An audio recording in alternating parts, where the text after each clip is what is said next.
fue quizás el delito más lucrativo de la historia.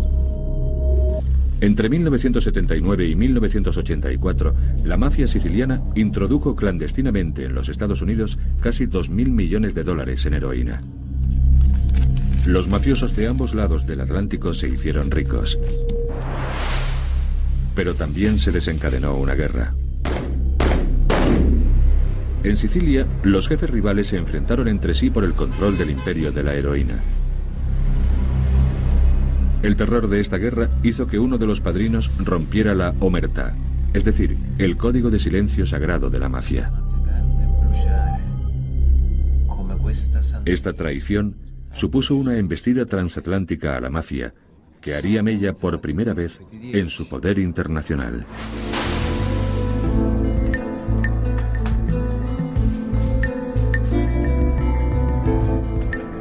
A finales de los años 70, la heroína llegaba clandestinamente a los Estados Unidos, escondida en productos alimenticios italianos, y se distribuía a través de las pizzerías de la mafia siciliana. Esta red de tráfico de drogas era conocida como Pizza Connection. Los Estados Unidos se tuvieron que enfrentar a una epidemia de adicción a la heroína. Sin embargo, para los mafiosos estadounidenses, la heroína significaba dinero, y mucho. Henry Hill era traficante de drogas de la mafia neoyorquina. Más tarde, su vida sería inmortalizada en la película Uno de los Nuestros. Recogía la heroína de las pizzerías de los mafiosos sicilianos y después la distribuía entre los traficantes de toda la ciudad. Hasta para un mafioso de poca monta como Hill, los beneficios eran enormes.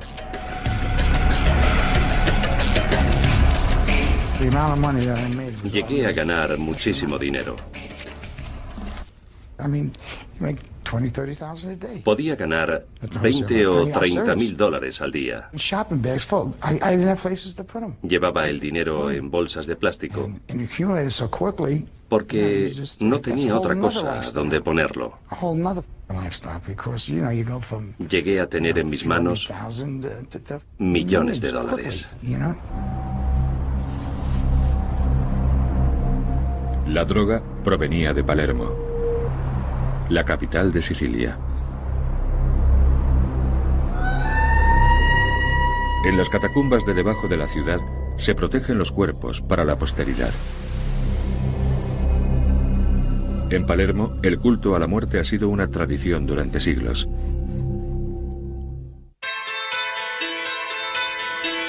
En los años 80, la muerte dominó la isla de nuevo. Una violenta mafia hacía estragos. Su objetivo era el control del tráfico de heroína de los Estados Unidos. Se trataba de una guerra iniciada por la mafia de un pueblo llamado Corleone. Corleone era un bastión de la mafia situado en las montañas en la zona central de Sicilia. Fue el lugar que dio el nombre al personaje de Marlon Brando en la película El Padrino.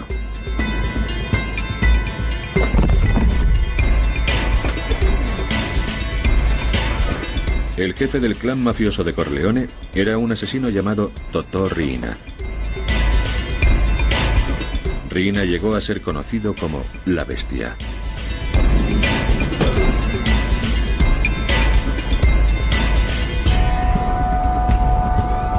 En 1981 y 1982, los cuerpos de las víctimas de Riina aparecían en las calles de Palermo cada 2 o 3 días. Sin embargo, el código de silencio de los mafiosos hacía imposible condenar a los criminales. Una noche, en Corleone, un rival de Riina fue asesinado a la entrada del ayuntamiento. Dino Paternostro recuerda perfectamente esa noche. Cuando salimos vimos un cadáver en la calle. Yo tenía tan solo 25 años y le dije al alcalde: voy a llamar a los carabinieri. Y él me miró y me dijo: sí, llama a los carabinieri.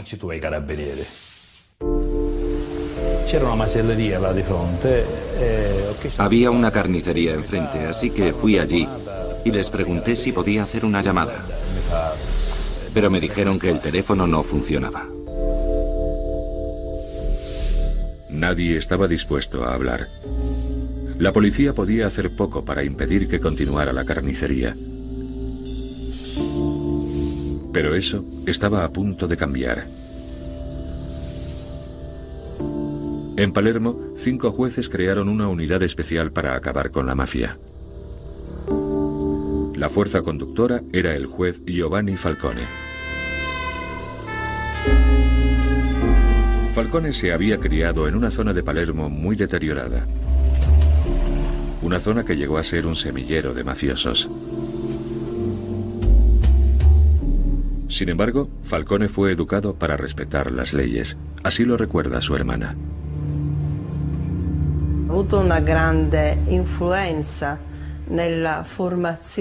Nuestros padres tuvieron mucha influencia sobre Giovanni. Nuestros padres nos infundieron que el patriotismo y el amor a nuestro país eran los valores más importantes de la vida. Falcone se enfrentó a la mafia desde el Palacio de Justicia de Palermo.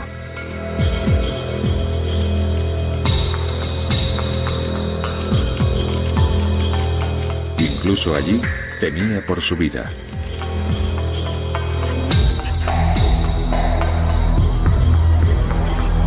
Las autoridades no le proporcionaban demasiada protección. Conocidos mafiosos deambulaban libremente por allí. Liliana Ferraro era amiga íntima y también compañera de Falcone en la guerra contra la mafia. Un día fue a visitar al juez Falcone desde su oficina del Ministerio de Justicia en Roma. Cuando llegué a la oficina de Giovanni, llamé a la puerta, entré y vi que estaba pidiendo a un hombre mayor que se marchara. Me pareció que Giovanni quería deshacerse de él, lo cual me extrañó bastante. Después me explicó que se trataba de un colaborador de la mafia que había conseguido, de alguna manera, entrar en su despacho. Falcone tenía un método muy sencillo para combatir con la mafia. La heroína estaba siendo introducida clandestinamente en los Estados Unidos desde Sicilia. El dinero fluía en dirección contraria. Necesitaba descubrir el rastro de este dinero sucio para poder enjuiciar a los jefes de la mafia.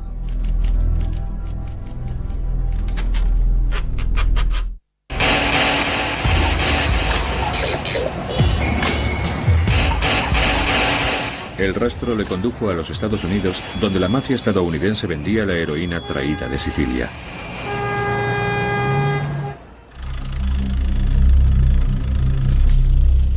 Estas imágenes fueron grabadas en Brooklyn a mediados de los años 50.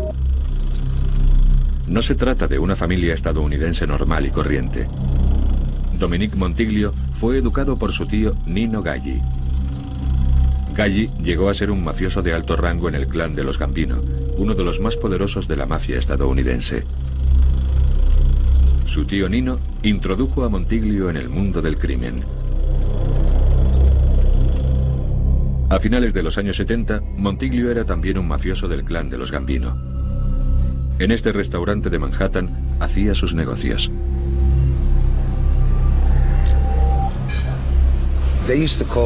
Yo llamaba a este restaurante mi oficina central. Me sentaba aquí para hacer mis negocios de drogas y usura. Aquí me sentía seguro. Y siempre tenía un lugar para esconder mis armas.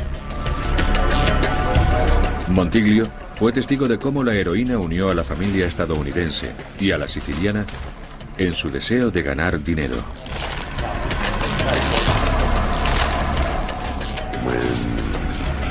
Con la heroína, los estadounidenses y los sicilianos se dieron la mano e hicieron negocios juntos. Pero no hacíamos ningún otro tipo de negocio con ellos. Sin embargo, los jefes de la mafia se enfrentaban a un dilema. Deseaban el dinero que podían ganar con la heroína, pero temían las largas condenas que suponía el tráfico de drogas. Les inquietaba que si sus hombres se enfrentaban a largas condenas, pudieran romper el voto sagrado de silencio. Decían, no os dejéis atrapar. No os preguntaremos de dónde habéis sacado el dinero, pero por favor no os dejéis atrapar. No tenían nada en contra de las drogas, sino de todo lo que éstas implicaban. Pero ya era demasiado tarde. El tráfico de estupefacientes ya estaba teniendo algunas consecuencias.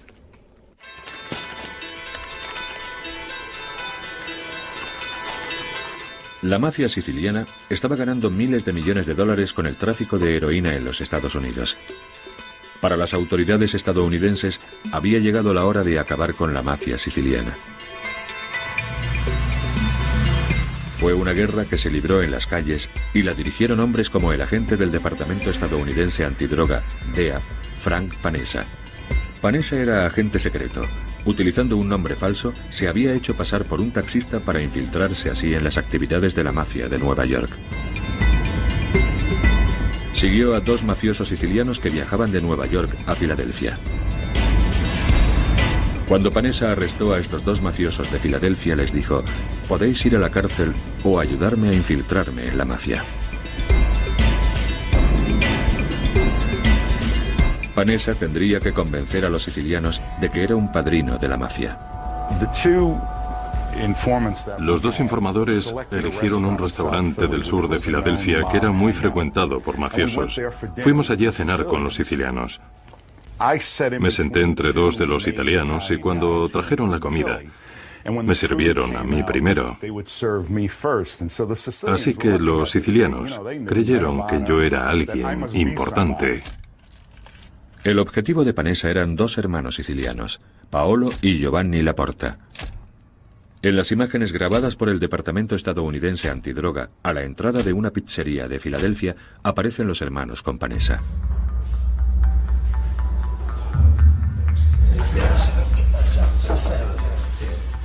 Panessa había conseguido algo fundamental: introducirse. Su engaño acababa de empezar. Les conté que tenía una empresa de exportaciones e importaciones. Y cuando venían a visitarme, alquilábamos camiones donde ponía exportaciones e importaciones prima, Trevose, Pensilvania. Nada más entrar en el aparcamiento, veían todos esos camiones y pensaban, esto debe de ser un negocio en toda regla. Panessa subió la apuesta inicial. Les dijo que tenía una oficina en Alemania que podrían utilizar para canalizar la heroína hacia los Estados Unidos. Giovanni Laporta estaba impaciente por verlo con sus propios ojos. Por eso, la DEA organizó con sus homólogos alemanes una sucursal falsa para Panessa.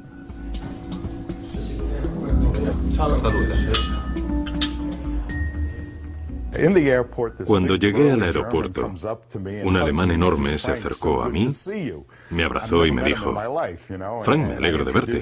Después se presentó a Giovanni también. El caso es que yo no había visto a ese hombre en mi vida. Luego fuimos hacia su coche, un Mercedes-Benz, y cuando llegamos le dijo a Giovanni, este es el regalo de Navidad que me ha hecho Frank. Entonces nos montamos en el coche y fuimos a su oficina, que también tenía el cartel de Prima, exportaciones e importaciones. Cuando llegamos nos abrió la puerta una rubia impresionante que me abrazó y me dijo, Frank, me alegro de verte. Te he traído las galletas que te gustan. Y tenía una bandeja llena de galletas caseras.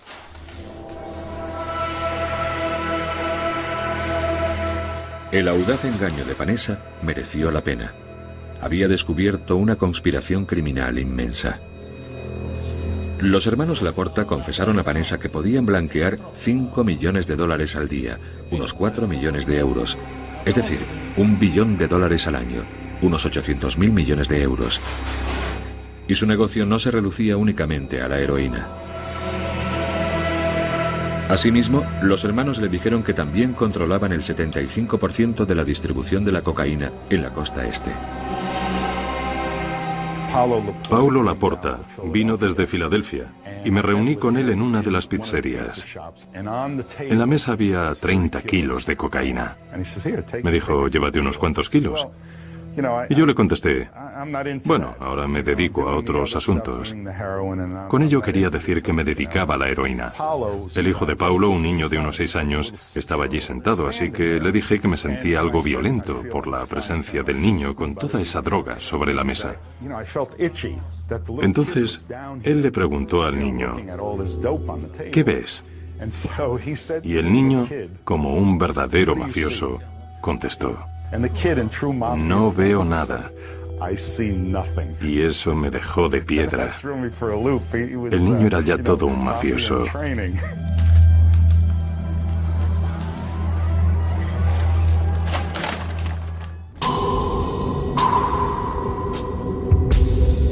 Vanessa siguió la pista a los hermanos Laporta durante 9 meses y vio cómo transportaban la heroína desde Sicilia a Nueva York y a Filadelfia. Los 2 hermanos cumplirían posteriormente largas condenas. Con estas increíbles cantidades de dinero en juego, Vanessa sabía a lo que se exponía si le descubrían. Él mismo había visto cómo asesinaban y se deshacían de los cuerpos de los que no se ceñían a las reglas. El mafioso Henry Hill era uno de los que se encargaba de deshacerse de las víctimas de la mafia.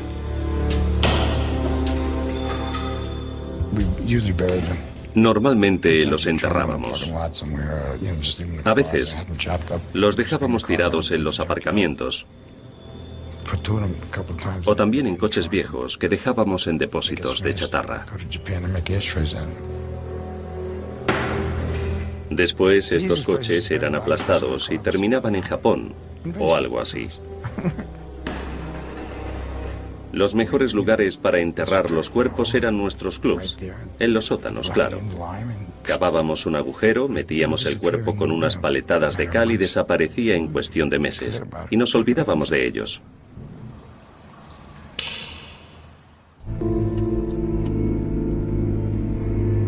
Esta iglesia afroamericana era un bar de la mafia que dirigía un asesino llamado Roy DeMeo. Era el bar con peor fama de todo Brooklyn. Servía de oficina central para el equipo de DeMeo. Creo que alrededor de un 70% de los asesinatos tenían lugar allí. Sus mafiosos daban mucho miedo. No les importaba quién fueras. Por eso eran tan temidos.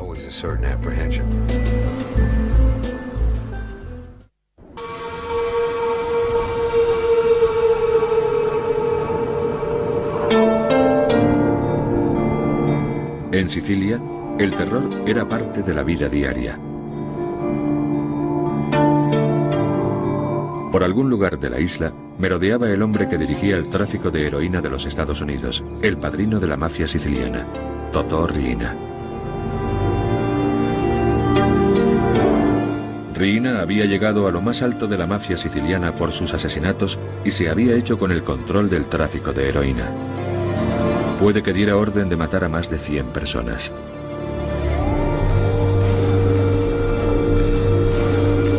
Muy pocos en Sicilia tenían el valor de hacerle frente. Entre estos pocos se encontraba el juez Giovanni Falcone.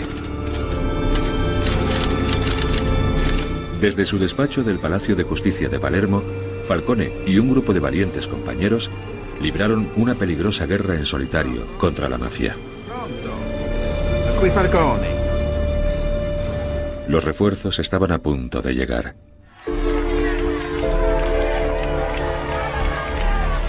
En mayo de 1982, el gobierno italiano envió a Sicilia un general del ejército con órdenes de acabar con la mafia. Pero al poco de llegar, le asesinaron junto a su joven esposa en el centro de la ciudad.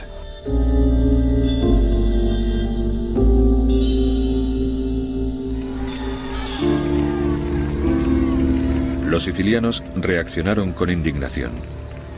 En su entierro, aplaudieron a las 2 víctimas. Pero a la entrada de la iglesia, abuchearon y escupieron a los políticos que asistieron al entierro por permitir la existencia de la mafia durante tanto tiempo.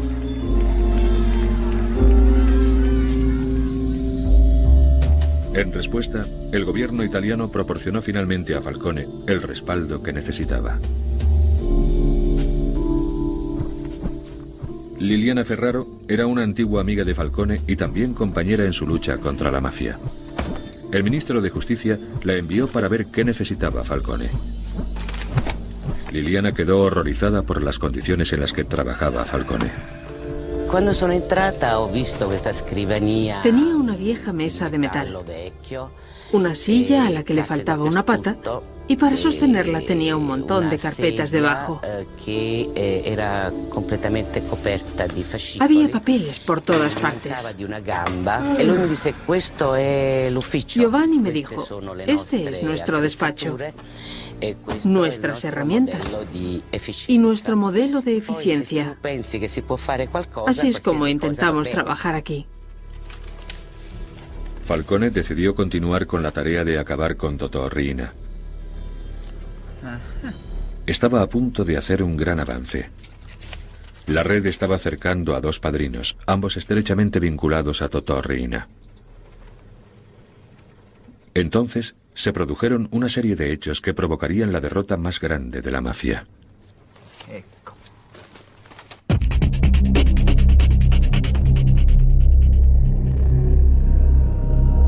En los Estados Unidos, los agentes del FBI encargados de acabar con el tráfico de heroína de Sicilia estaban obteniendo los primeros resultados.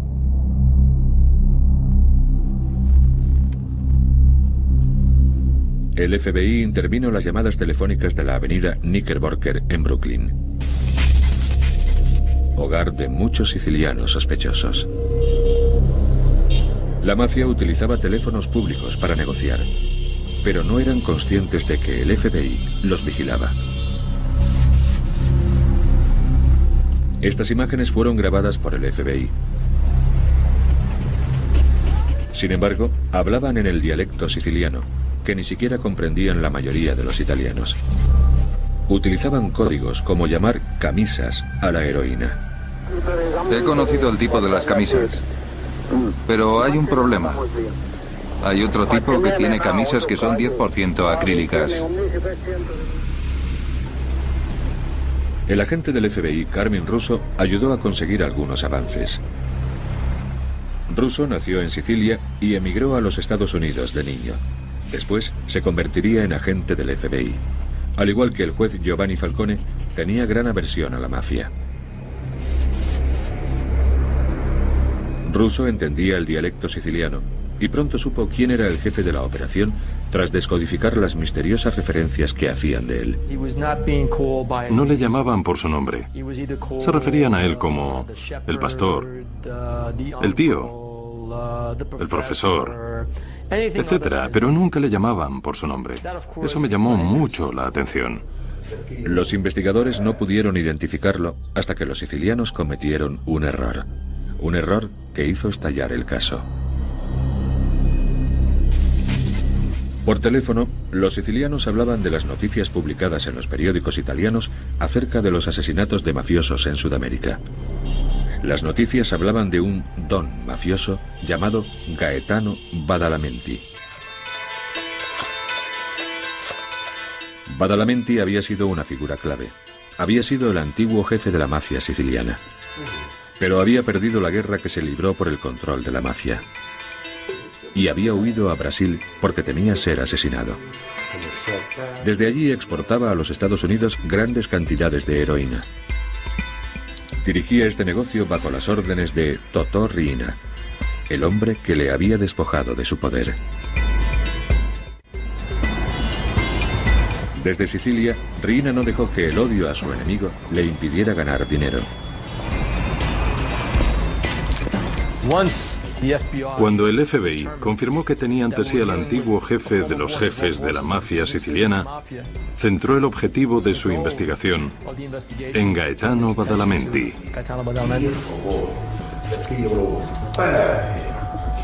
La investigación subió de temperatura. El Departamento de Justicia de los Estados Unidos introdujo en la investigación a Richard Martin. Martin hablaba italiano con fluidez y era un experto en la lucha contra el crimen organizado. Yo pensé que sería como pescar a un tiburón. Antes de acercar al tiburón a tu barco, te tienes que asegurar de que puedes pescarlo. Así que no nos podíamos acercar a este hombre hasta que no tuviéramos la certeza de que podíamos condenarle. A mediados de 1983, el FBI hizo un avance muy importante. Los agentes empezaron a sospechar de Pietro Alfano, que vivía en una pequeña localidad de Oregón, Illinois, y que era propietario de una pizzería. Cuando fueron allí a investigar, hicieron un descubrimiento sorprendente.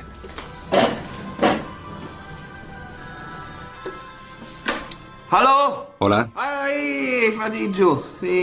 Alfano era sobrino de Gaetano Badalamenti. Los dos sicilianos hablaban por teléfono en clave para organizar sus negocios de drogas. Pero Alfano nunca recordaba las claves.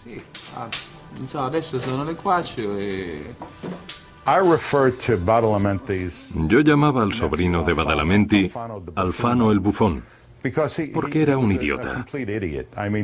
Badalamenti hablaba en clave, pero Alfano olvidaba lo que significaban las claves. Cuando su tío hablaba de los lugares a los que tenía que ir, Alfano nunca recordaba la clave del lugar.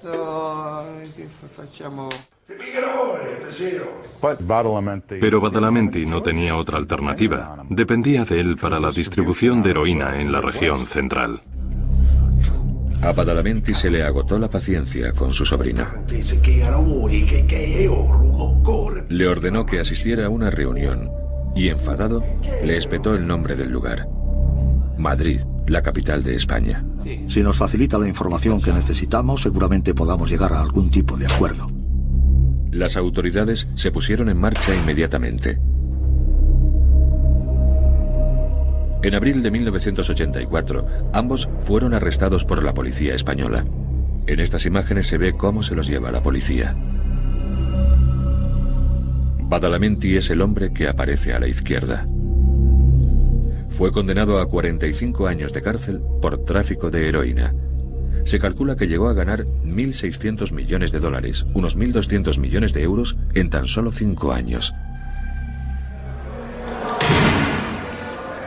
Los investigadores habían cortado la fuente principal de suministro de heroína.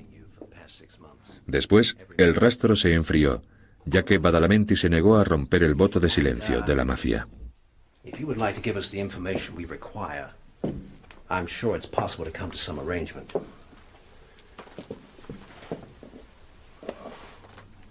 No iba a traicionar a Totò Riina, el jefe de la mafia que controlaba el tráfico de heroína de los Estados Unidos. Lo que ocurrió después haría historia.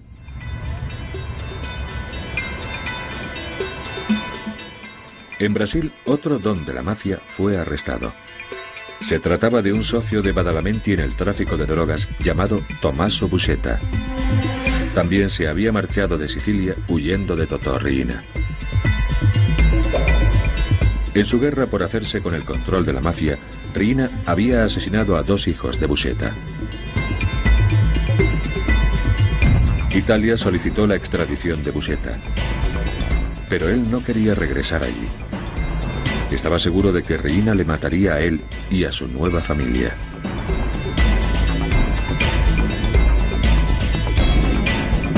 Por eso ingirió estricnina, que había conseguido esconder cuando lo detuvieron. Pero el veneno no funcionó y cuando salió del coma le trasladaron en avión a Italia. Gravemente enfermo, tuvieron que ayudarle a bajar del avión en el aeropuerto de Roma. Iba protegido por una manta antibalas. Buscetta tuvo que tomar una decisión muy importante. Para que los estadounidenses protegieran a su familia, tendría que traicionar a Riina, pero no mediante el asesinato, que era el método tradicional de la mafia. A cambio de su colaboración con los italianos y los estadounidenses, quería protección para su familia. No solicitó ninguna reducción de condena o ningún trato de favor. Lo único que quería era asegurarse de que su familia estaría segura. En Roma, Buscetta comenzó a hablar y reveló todos los secretos escabrosos de la mafia. Buscetta se convertiría en el jefe más importante que rompió el principio sagrado de la mafia, el voto de silencio. Reveló el mundo secreto de la mafia al juez que había librado una batalla en solitario contra la organización durante años, el juez Falcone.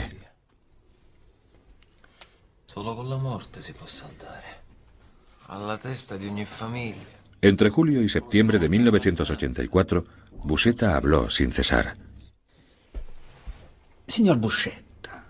Las siguientes palabras están extraídas de las transcripciones reales del interrogatorio de Buscetta.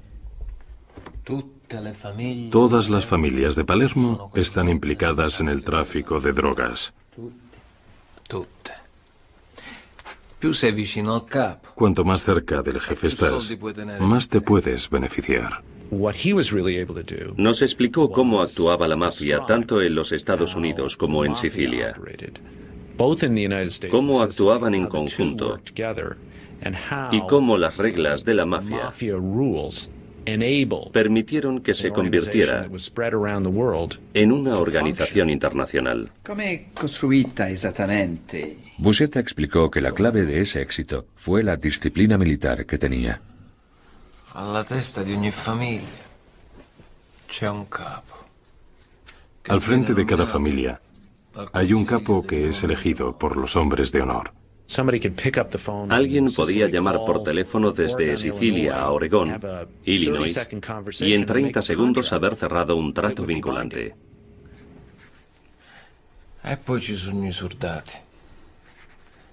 En un nivel más bajo están los soldados, organizados en grupos de 10 con un capitán al frente cada uno. Nos explicó que había mafiosos por diferentes países que se hacían responsables de diferentes cuestiones del tráfico de drogas.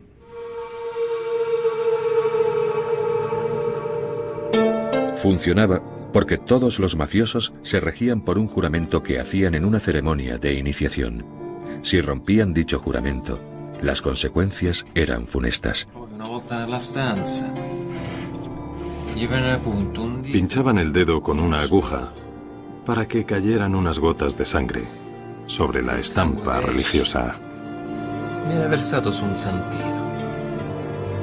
Nos contó que cualquier hombre podía entrar a formar parte de la mafia, sacerdotes, médicos, etc., siempre y cuando fueran sicilianos.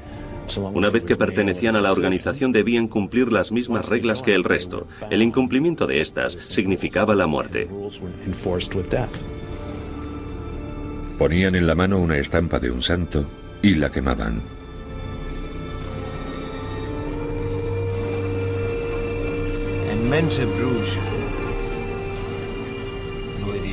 Mientras se quema, el novato dice: que me queme yo como se está quemando esta estampa, si rompo mi juramento.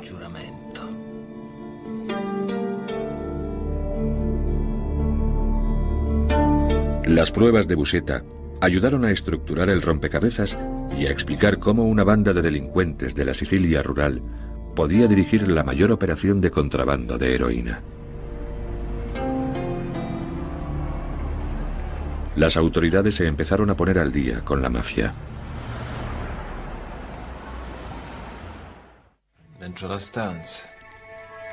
El juez siciliano Giovanni Falcone llevaba años queriendo procesar a los jefes de la mafia. Con las pruebas aportadas por el desertor Tommaso Buscetta, tuvo la oportunidad de hacerlo. Falcone ordenó el arresto de casi 400 mafiosos, tanto jefes como soldados.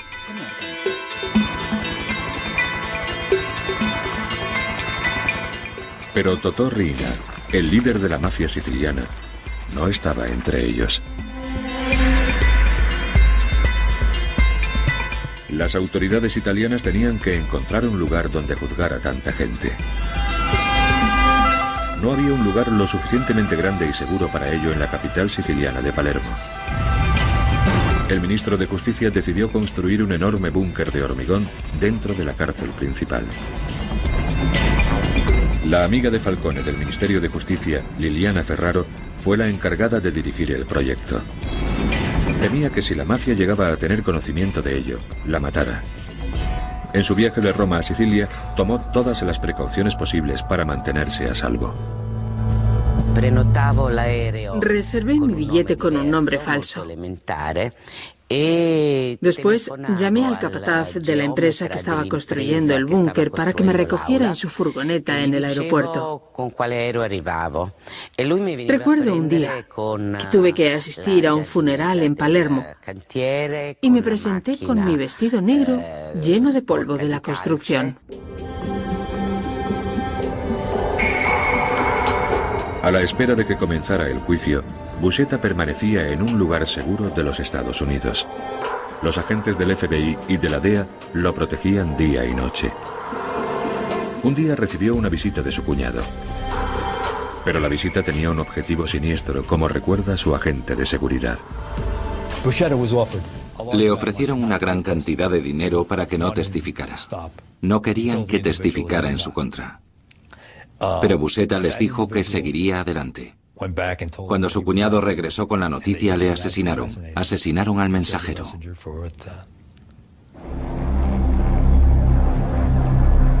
En Palermo, el búnker de hormigón que haría de tribunal estaba terminado.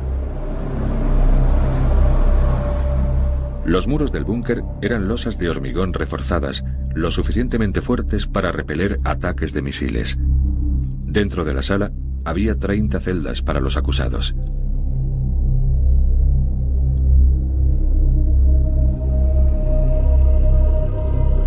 El juicio más espectacular de la historia de la mafia, el superjuicio, estaba a punto de comenzar. Falcone se encargaría de la acusación. El testigo estrella iba a ser Tommaso Buscetta.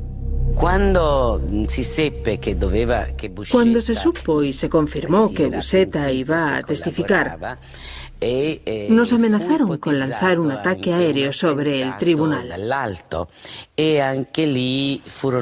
Así que tuvimos vigilancia aérea 24 horas al día durante todo el juicio.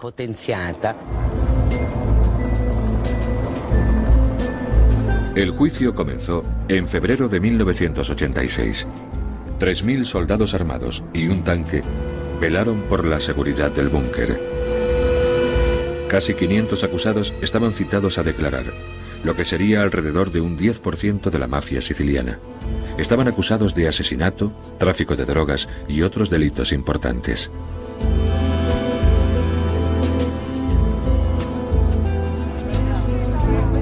Repetidas veces, los acusados perturbaron el desarrollo del juicio. Únicamente cuando apareció Buscetta, reinó el silencio.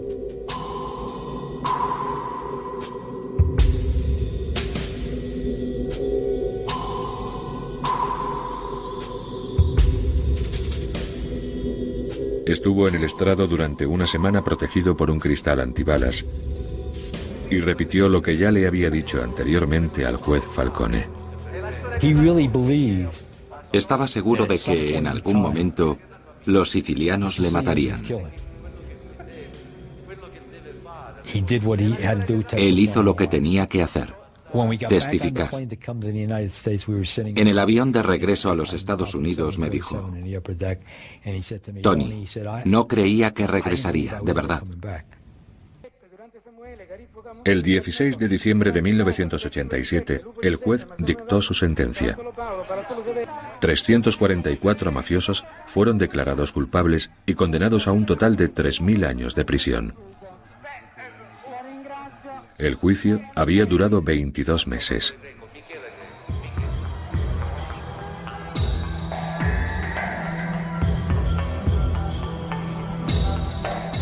El superjuicio fue el mayor logro del juez Giovanni Falcone.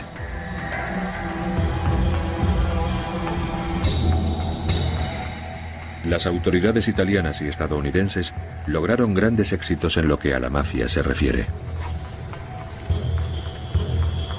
Consiguieron atrapar a los mafiosos que pretendían esquivar al gobierno.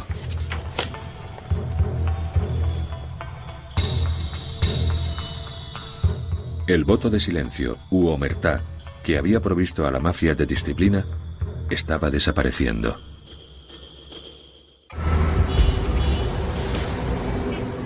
El encarcelamiento de montones de jefes mafiosos, tanto en Italia como en los Estados Unidos, sumergió a la mafia en una gran crisis a ambos lados del Atlántico. Cientos de mafiosos estaban ahora dispuestos a testificar en contra de sus antiguos compañeros. Dominique Montiglio fue juzgado por extorsión. Lo detuvieron a punta de pistola en un restaurante de Nueva York. La policía llevaba años siguiéndole la pista. Fue encarcelado en la cárcel Metropolitan de Nueva York. Sabía que los jefes de la mafia temían que testificara contra ellos.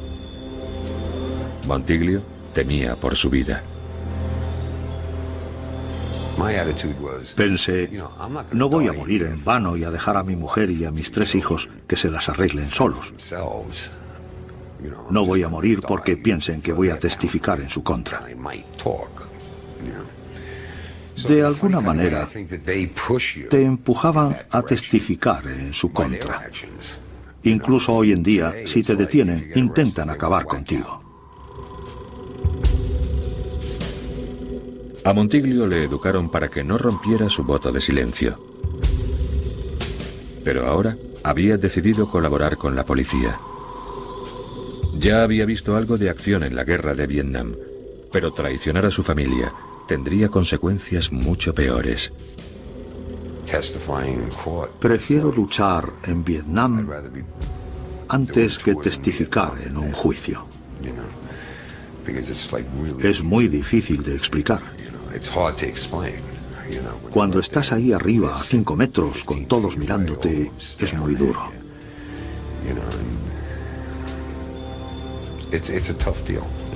Trajeron a mi abuela de 90 años, con sus muletas y todo.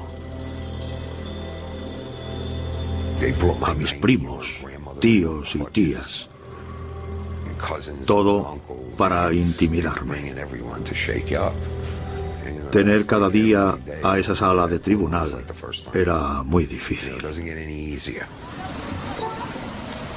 En otra zona de Nueva York, la red estaba acercando a otros mafiosos. Henry Hill tenía problemas. El FBI quería interrogarle acerca de un robo de $6 millones en el aeropuerto. El Departamento de Justicia quería interrogarle sobre el asesinato de un empresario italiano. El fiscal de Brooklyn necesitaba información en torno a un cadáver que había sido encontrado. Además de todo eso, se enfrentaba a una cadena perpetua por tráfico de drogas. Así que decidió cooperar. Me detuvieron como testigo material y empecé a colaborar con la justicia. Mis opciones eran cumplir cadena perpetua o que me pegaran un tiro en la cabeza. Me iban a matar. Cuando supieron que iba a testificar en su contra, los sicilianos intentaron asesinarle en una pizzería de Brooklyn. Este sitio todavía me produce escalofríos. Me podrían haber matado aquí.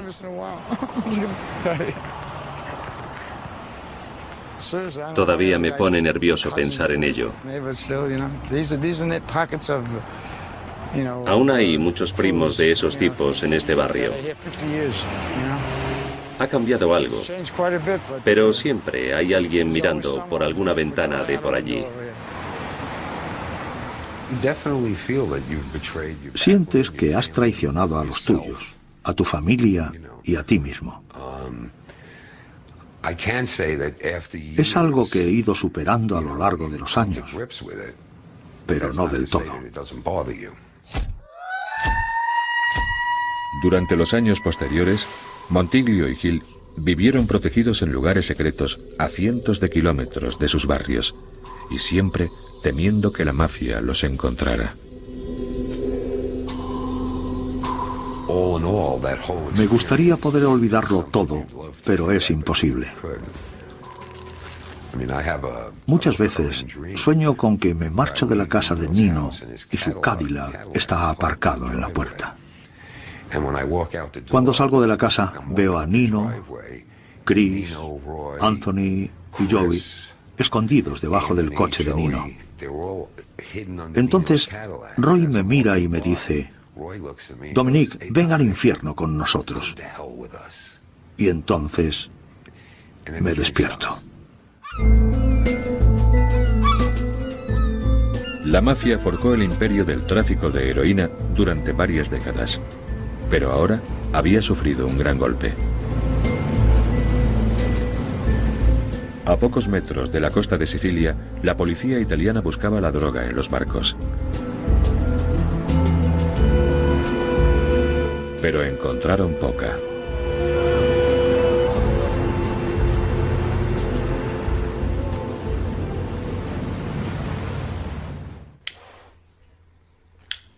La guerra contra la mafia no había terminado todavía. Durante su interrogatorio, el juez Falcone advirtió de algo al desertor de la mafia Tommaso Buscetta. La mafia no se detendría ante nada ni nadie hasta que le matara.